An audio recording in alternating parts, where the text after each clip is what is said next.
আমি ইন্ডিয়া গেছি মাহফিলে, একটা সুন্দর মন্দির আছে কলকাতায়। তা আমি কলকাতায় মনে করলাম যে আসছি যখন, হিন্দুদের মন্দিরটা একটু দেখে আসি। আমি দেখার জন্য মন্দিরে গেছি। মন্দিরের দরজায় দেখি লেখা আছে, খেয়াল করেন, খুব গভীর মনোযোগ। মন্দিরের দরজার ভিতরে লেখা আছে, এটা মন্দির, জুতা খুলে নিশ্চিন্তে আসুন। এটা মসজিদ না, এখানে জুতা চুরি হয় না। আমার চোখে পানি চলে আসছে, আমার চোখে পানি চলে আসছে। আমি চুপ করে কতক্ষণ দাঁড়িয়েছিলাম, আমি সহ্য করতে পারি না এই কথাটা।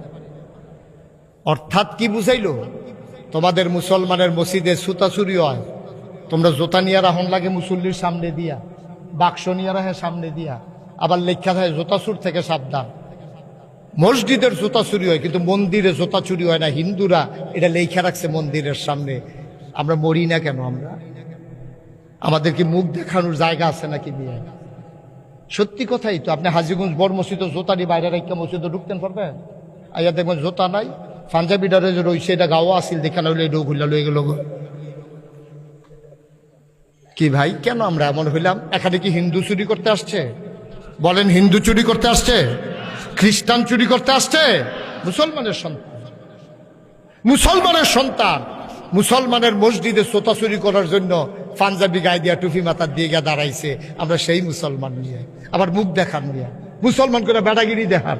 বেড়াগিরি দেখানোর জায়গা আছে নাকি আপনাদের? আছে আপনাদের?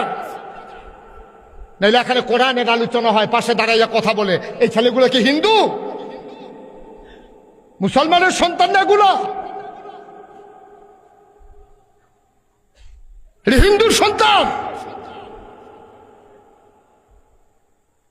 পুরো গ্রাম স্তব্ধ হয়ে যাওয়ার কথা যে বাইরের গ্রামের লোক আসছে, এখানে আলোচনা হবে। বাচ্চারা কানতে গেলে মা বাচ্চাকে নিয়ে দূরে চলে যাওয়ার কথা, যে আমার বাচ্চার কারণে মাহফিলের ক্ষতি হইতে পারে না। ঠিক কিনা পাও?